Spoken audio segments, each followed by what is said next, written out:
My name is Craig Kipke. I'm the treasurer of the ALIDP. Just going to do a little bit of housekeeping before we dive into the actual AGM. Lita, are you going to put those slides up? For those of you who haven't been to into a REMO event like this, we're in presenting mode. So if you're looking for the agenda, it's up at the top. You can see that there's an agenda. You can also chat, either general chat or chat between people, either in this mode or when we go back to the table mode.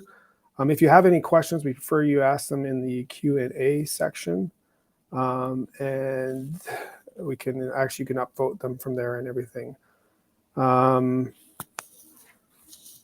In the chat, you should be able to see a bunch of documents relevant to today's AGM. So if you're interested in the actual financial documents, the budget in the PDF format, they are there, and the meeting minute notes from our previous AGM are also there.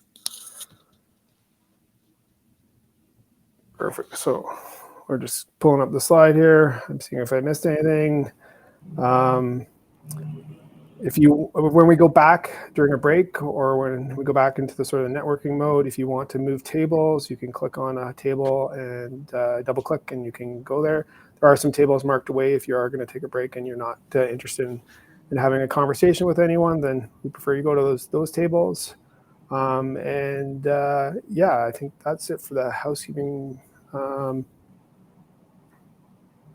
So I do want to mention, though, again, we're back live, big conference event in November 13th to the 16th. It's a combination of training sessions. So we're going to have some PC training, LID training sessions with PC Swim, some stormwater designing for brilliance on the Tuesday. And then we go into some landscaping. That's a 2-track day on Tuesday. So landscaping design and landscaping training. And the conference is going to be a day and a half. Program, I think, will be talked about a little bit more by Bert Van Duyn later in today's program. So that's great. And then there'll be some style training on the Thursday. So we're really excited. Obviously, it's great to have the opportunity to get back and meet and see everyone in person and have a really good program, it looks like, coming forward in November. So we'll talk a little bit more about that later. Yes, and then do you have the sponsorship slides, or we can talk about our sponsors, and I'll just thank our sponsors. There you go. ABT Inc., Belgard, Brock White, Deep Root Canada, Norwood Waterworks, City Green, and Nilux. Thank you again for our sponsors that help us through the year. So I think that's it from a housekeeping perspective, and I think now I'll turn it over to our president, David Silliger, to go through the AGM. Thank you, Craig. A warm welcome to everyone today from across the province for the 2023 annual general meeting of the Alberta Low Impact Development Partnership. It's great that you can be all with us today, and so just look forward to hearing about what the partnership has been doing over the last year and reporting to you as partners.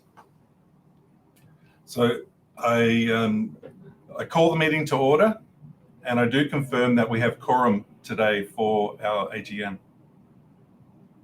So our first item on the agenda is to adopt the agenda, review and adopt the agenda, which is in front of us here. So I guess we need, if there's no comments on or adjustments of the agenda, do we have someone to move to adopt? And I think we were putting it in the chat. Sorry, is that right?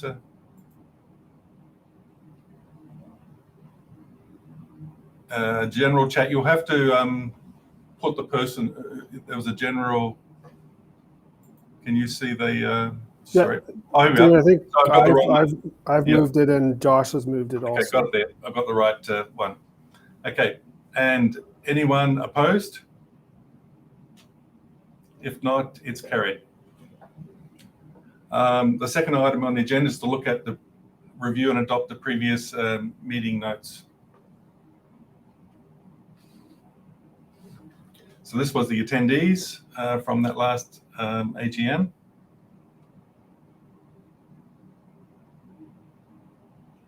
And then the actual notes are here included in the PowerPoint presentation.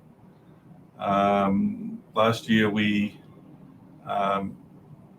primarily had meetings on the, presentations on the working groups and the executive director's report, treasurer report, and then there were 4 vacant positions that were elected, and then the meeting was adjourned. So do we have any, yes, we have Bert to move to accept the meeting notes. Do we have a seconder?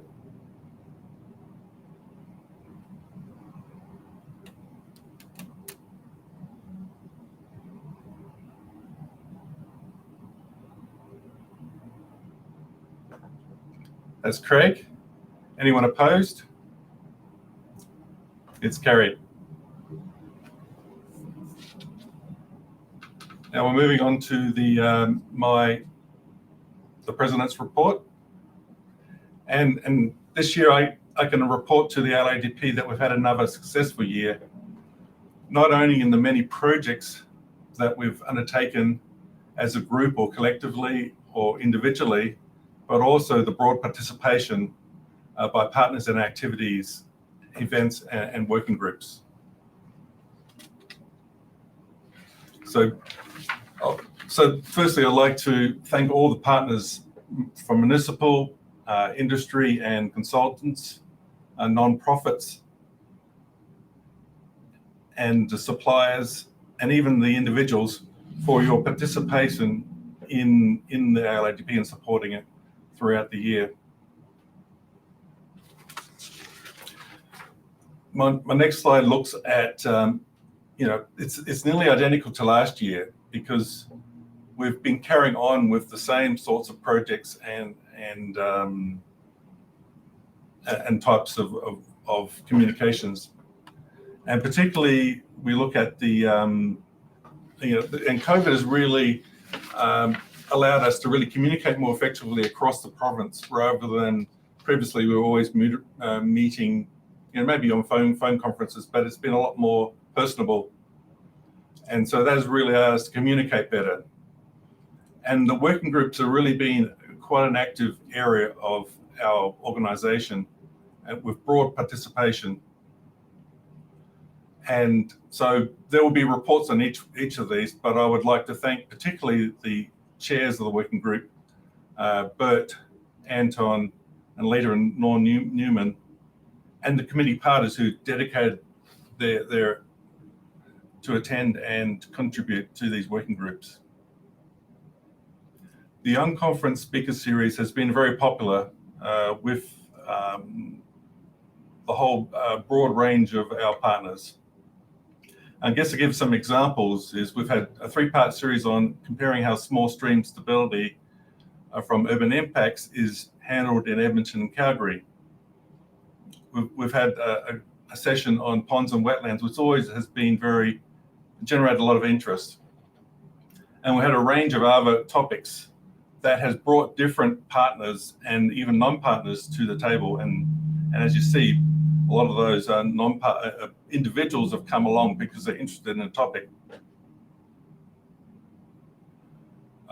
We continue to demonstrate projects through grants and looking at on-the-ground works, which has really, will continue in the coming year.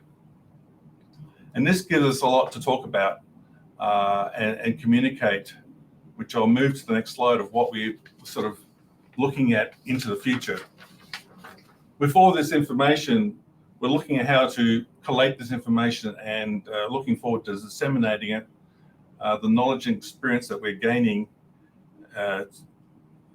looking at communicating that to industry and also the community at large.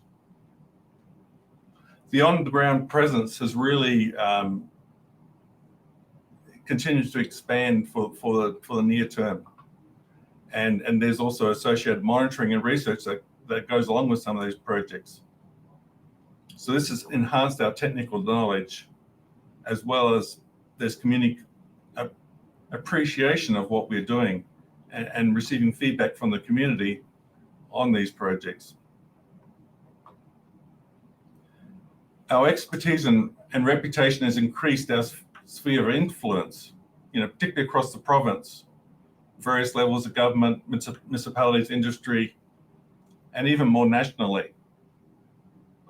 An example is the ALIDP is working with the IISD, the International Institute of Sustainable Development, on the Natural Infrastructure for Water Solutions project, covering natural infrastructure in the prairies. And the ALIDP is leading the urban context of natural infrastructure. We are also influencing national standards and other initiatives.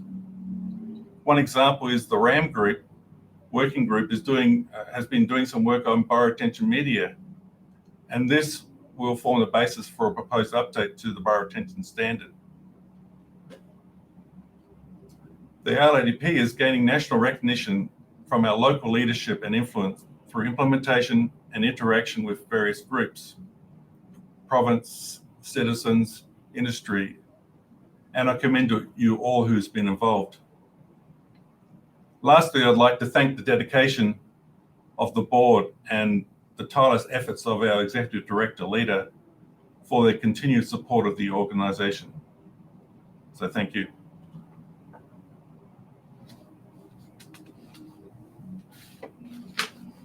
So I think we'll move on to the next item of the agenda, which is the executive director's report. So take it away, leader.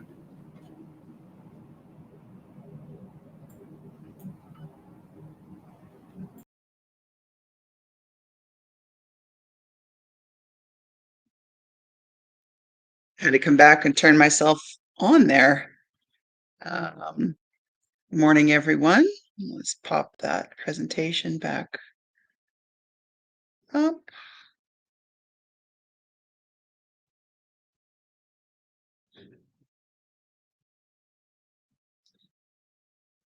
Oh, it's escaping me right now how to get back into this when I'm. Oh, I guess I just go back to my own, treat it like my own. Yeah. It's morning. I am, as the people who work with me will attest, I'm not super at my sharpest first thing in the morning. But I will tell you of all the exciting things that we're doing. And thank you, David, for that report. I think it's really kind of an interesting point we've come to where indeed we've kind of reached a certain critical mass almost on the knowledge that we're gaining and sort of starting to be known a little bit for the knowledge that we do have and how much we're kind of in a lane of our own to some extent in Western Canada anyhow.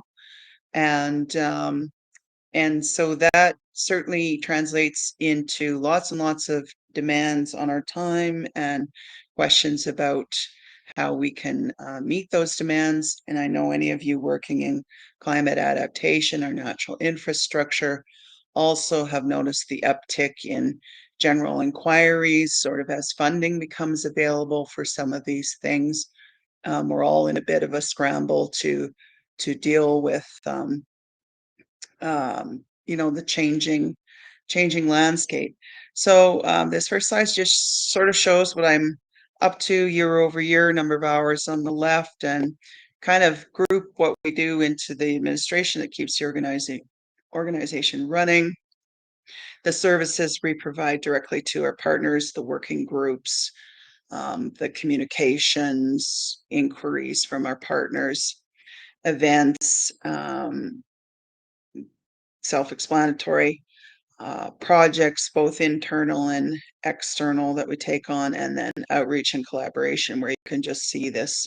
I think this is really the truth here, that the interactions with others and requests for time are gaining there just is an uptick in that area. So I remind you, this slide I use every year, that we have social support on the left, citizen engagement and understanding, that grassroots side of things, the policy planning and regulatory on the other side, so a bottom up and a top down approach, and then there in the middle, the development, dissemination of knowledge and tools, understanding feasibility, trying to work all the angles, as it were. So in terms of outreach and input this past year, what we have an interesting problem this year. Is last year there were 3 items on here, and now it's sort of like I can't begin to kind of go through the various kinds of interactions we've had. I'd say one of the certainly new, novel, and interesting things was this project the International Institute for Sustainable Development has on called News Natural Infrastructure for Water Solutions. So did a presentation in Winnipeg, was there for a few days meeting with people from all across the country, um, and sort of insurance industry, and our friends from the Natural Assets Initiative, and others, kind of all coming together to kick off 5-year program to understand how we can scale natural infrastructure.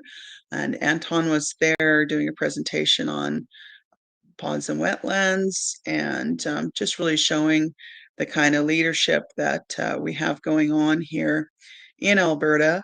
Not to say that things aren't happening in Manitoba in particular, especially on the blue-green algae issue and how that's affecting their water bodies, but coming much more from an agricultural side of things, or a rural side of things.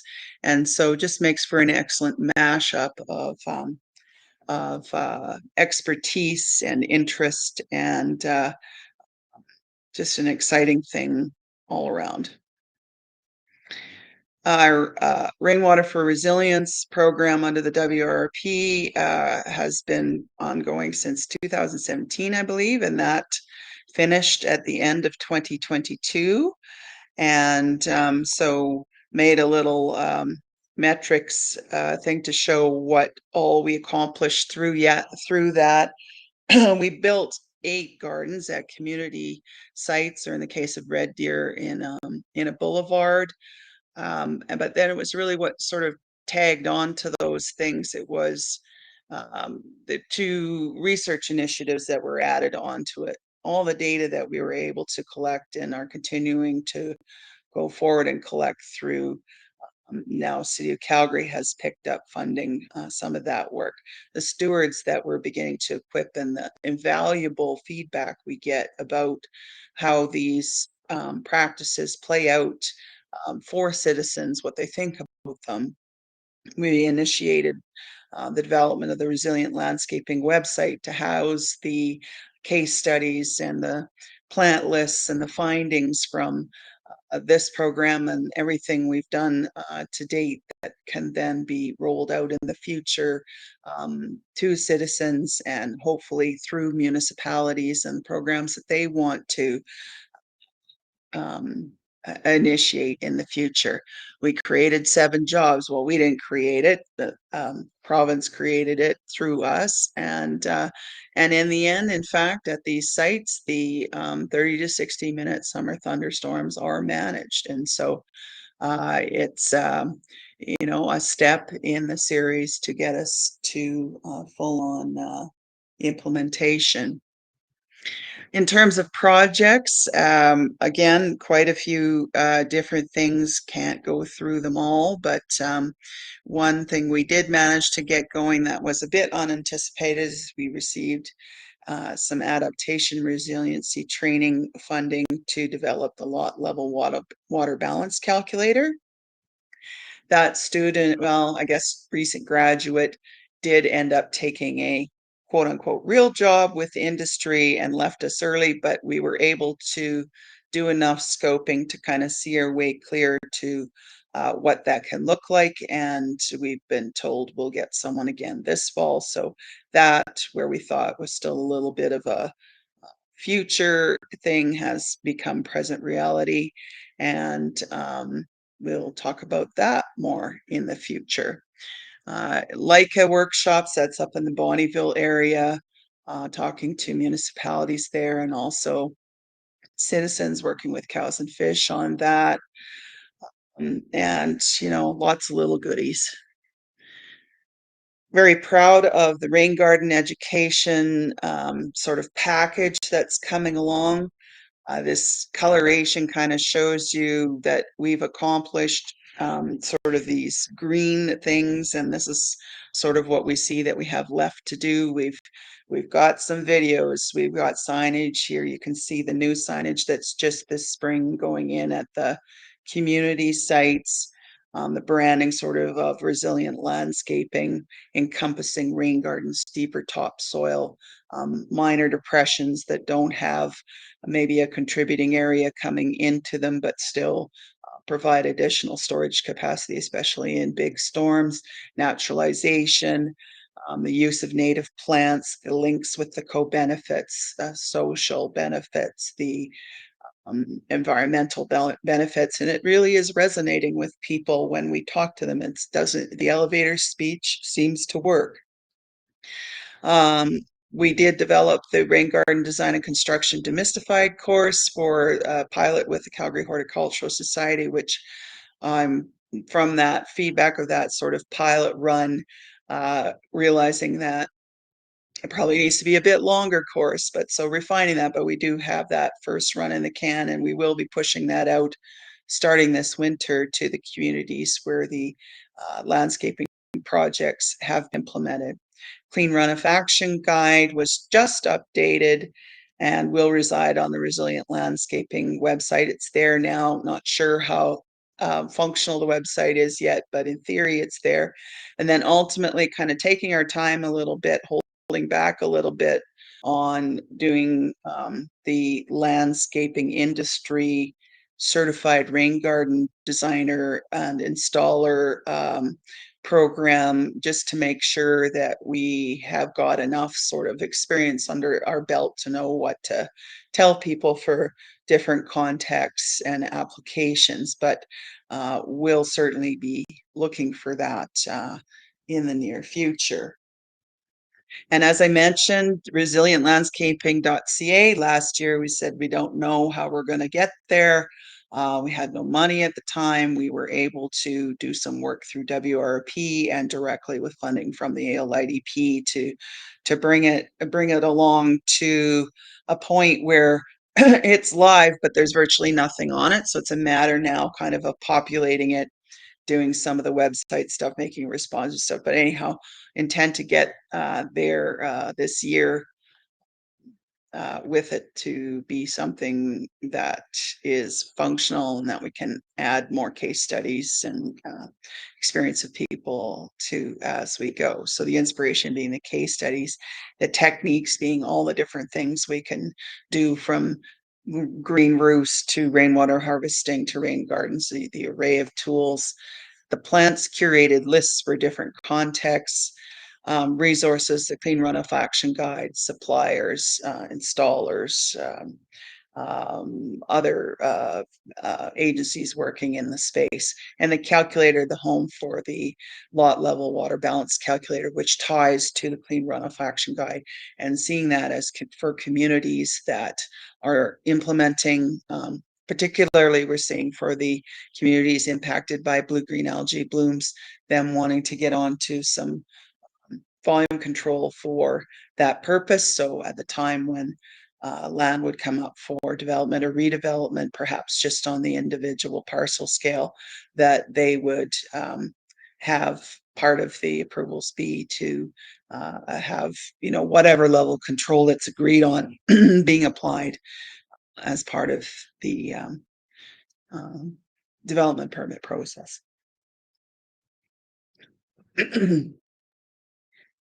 The next project coming up for us that we thought we'd be a bit further along with is this infill rain garden project. So we said, okay, we've done some examples on single family residential. We've done these community scale implementations. Now, what about the top, the most difficult end of the sort of low to medium density residential context. How far can we push what we can do to mitigate flooding? And so we're tweaking the design of rain gardens quite extensively from anything we've ever seen in literature or in our own experience to produce a hybrid detention retention approach so that we can still have, kind of the normal landscaping plants that we know and love, but really amp up the performance and ask our questions, answer questions from the things that we've kind of seen along the way of um, the impact of shape and perimeter versus area, the edge effects, vegetation for sun and shade, putting a little bit finer point on how what vegetation does well in what circumstance. So that's always going to be a refining kind of a question. They're going to be fully monitored um, sites so that we can appreciate the water balance and just gain increasing confidence in how to design these and know what performance to expect from them. What I'm seeing, we have now a number of candidate sites.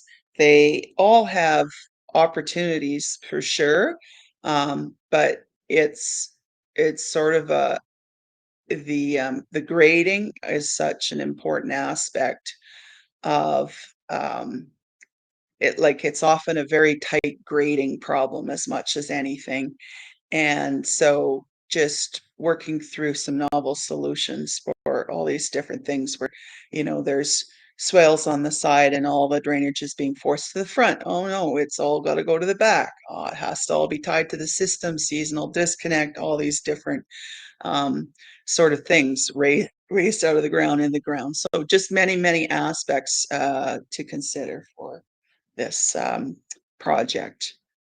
So I put this slide up I wasn't going to show it because so busy, but just the progress on the resilient landscaping implementation. We had the residential demos. We're just on the last resilient landscaping demo. The WRP funding is over, but we have, through the North Glenora community in Edmonton, who is the last installation, it's being carried forward on federal eco action money and money from EPCOR and the city of Edmonton, a lot of product donations from both the landscaping contractor Cutting Edge as well as the Permavoid and trench drain supplier ADT Inc. So thanks to those folks for helping to make it happen. It's going to be, you know, um, an interesting long-term study site.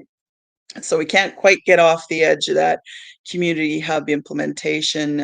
We have a little bit of a ways to go. The lot level water balance calculator that was a future thing. Now we can say, well, we're into it a little bit. The citizen education thing, so much tied to these conversations with communities. We had 4 outreach events a couple of weekends ago. It was just because those were the requests that came. And so we can see that this will probably gain a life of its own and need to kind of be an arm of the ALIDP. That's probably the direction it will go if the municipalities pick up on it, or the rain garden story kind of takes on its own life. So I think it's fairly self-explanatory that we're, moving into citizen implementation and scaling, and then the issues kind of become the questions of material supplies and standardizing designs and how far can you go. So we are kind of into looking at all of that, and then it will be at a certain point, where does the funding come from, and and that will be dependent on what is the performance we can get from it. And if we're serious about choosing green solutions over gray, then this is really a no-brainer. but it is a big leap for municipal folks. So certainly do understand that it's representing something, um, a path that hasn't been taken locally, and we want to be successful. And so this long lead time and understanding how things really do perform, and being able to go forward with confidence and manage risk is really important to us. And um, we do hope that, or we do see, it's progressing. So it's something to be pretty excited about. So thank you to our awesome board of directors. Certainly my life is made easier by the people who are leaning in and are enthusiastic and are also um, trying to understand how can we move all these things forward and in a reasonable, cost effective, and just the greatness that is a green infrastructure or nature-based solutions or whatever you want to call it, that this green versus gray approach, or green and gray, the way that they work together, um, sort of everybody working to find a path forward. It's a tremendous experience working with all of you, and I'm honored to be part of it. And so that's my presentation. Thank you, everyone. And now on to the nominations, David. I'm just going to pop out to turn my camera off here.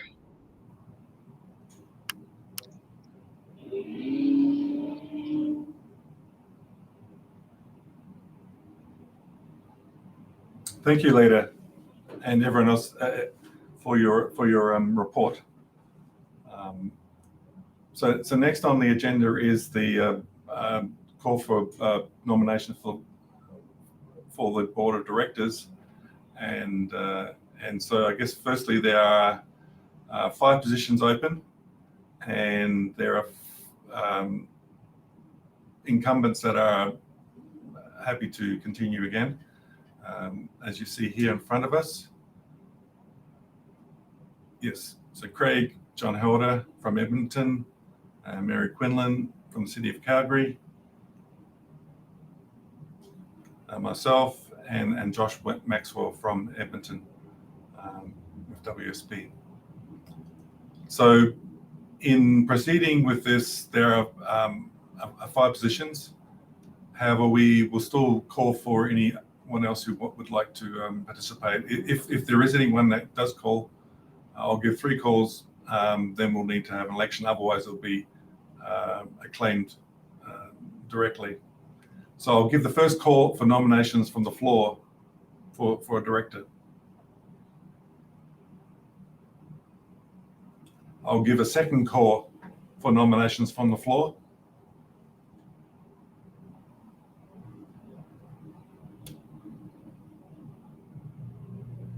I'll give a final and third call for nominations from the floor.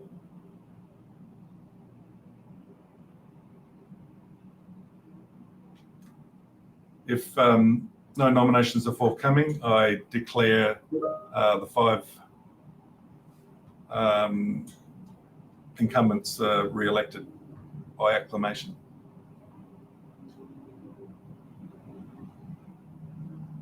So now we can go on to the Treasurer's report being delivered by Craig Kipke. So thank you, Craig. Thanks, David. So yes, as I had mentioned at the beginning, if you want to see the full financial statements, they are located as a link to PDF in the chat, and they can be found there. I guess a couple of the key, well, let's go sort of a high-level summary, and if there's any questions, please feel free to ask in the Q&A, and I can get them. But so our auditor is Calfans, and the independent auditor has, as you can see in the last paragraph, they've given us a clean audit, which is important. So in their opinion, that the financial statements are presented fairly. So that is a good thing. So we'll move on to the next one, Leda. Thank you.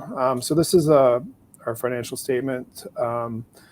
comparison between our last year and this 2020-22. I guess a couple of the key parts from an asset perspective is the restricted cash, and there's a note in the financial statements that describes what that is. So there is restricted cash that has to have approval from the board of directors to be accessed, and that's $75,000. And then the other restricted cash is the grants that we've received.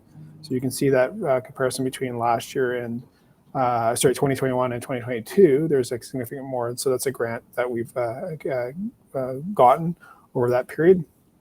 And again, I think everybody else is sort of, there's again the deferred contributions and the liabilities and net assets is again the grants that we're seeing. So in the end, there's more money in the bank, but again, most of it is earmarked towards project work that we're working on in the future. So that is that. In terms of revenue, again, a little bit down in terms of the grant revenue. Again, we got money, but we haven't been able to spend it. We've had some additional projects that were funded funded by, say, the City of Calgary. Our membership fees are down a bit. And so again, a little bit lesser revenue on that area. So overall, revenue is down, but if you go to the expenses, our expenses, because we haven't been doing some of the design and construction projects that they'll happen in the future with our grants projects, our operating expenses are considerably down from 2021. And our administrative expenses overall are down slightly. So at the end of the day, we're looking at a loss of $16,141, which is with actually less than what we were originally budgeting for. So we knew that this year we would have a bit of a loss, and we comparative to the profit, I guess you want to say, in 2021. So if you look at the 2 years sort of combined, we're sort of break even. And so that's, I think, a good news story that, again, we were within our budget in terms of what we were planning to do last year. Again, this is our net assets at the beginning of the year. We have our restricted net assets, 75,000. So that's cash that we have, as a board, have to approve access to, and then unrestricted is at 89,000. So that's we had 105 the previous year, and then 89,000 with that loss of 16,141. So we do have about $164,000 in the bank, 75 being restricted. So I'll give it a few minutes, or a minute, or 30 seconds, or whatever, if anyone has any questions on the financial statements. And while I'm waiting for that, if I could get someone in the chat to move to adopt the 2022 financial statements. Don't be shy. You don't have to be a director to do that. It can be anyone on the floor. If they could just move to adopt the financial statements, that would be great.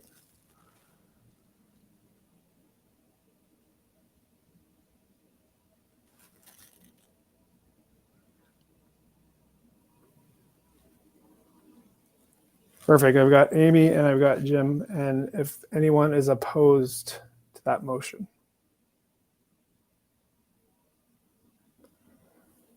Seeing none, the motion is approved. Okay, so we'll talk about the 2023 budget. So some of the larger sort of items in the budget this year is there's been some allocation towards the website development, both for our ALIDP.org site and the resilient landscaping sites, so to do some improvements on back end and front end, and so they're making it more up to date. And so that's one of the major budget items. And then also, again, because I'll show when we show the budget, we do have our large event coming in November, so there's a more significant allocation of time and effort towards that. And also we are looking to potentially hire some help for ALIDA on a part-time basis to help with communications and events. So that's a budget item that we're looking at for this year, to give more ALIDA some more help with all the things that we have going on. So here's the 2023 budget. Again, we're hoping with that, if you look at the second line item on the revenue side, that's our major event that we haven't had in several years.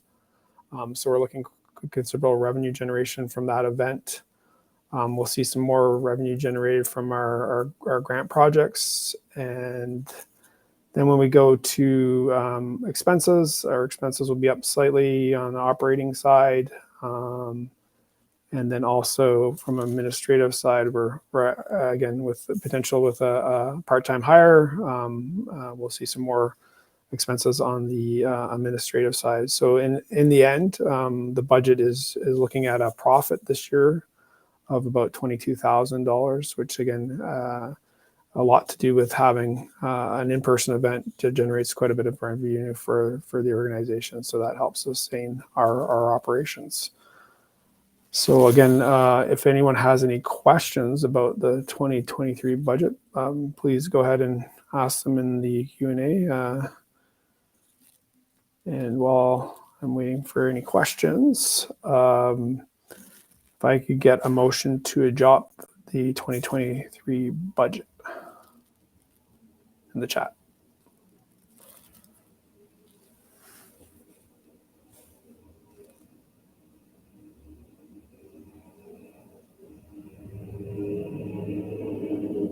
Don't be shy. Cynthia, thank you. Can I get a seconder, please?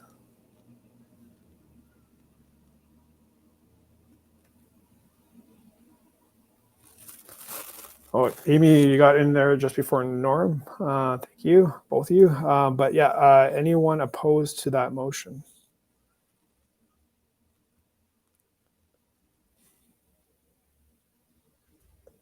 Seeing none, motion is approved. And Lita, I think we're heading to break now, I guess, for, are we thinking 20 minutes or so, Lita? David, do you want to say anything else, or you? I think we'll we'll take a break and have a bit of talk amongst ourselves and with vendors as well, and just encourage you to do that. And we'll see you on the other side. Thank you. Thanks, everyone. Thank you, Craig.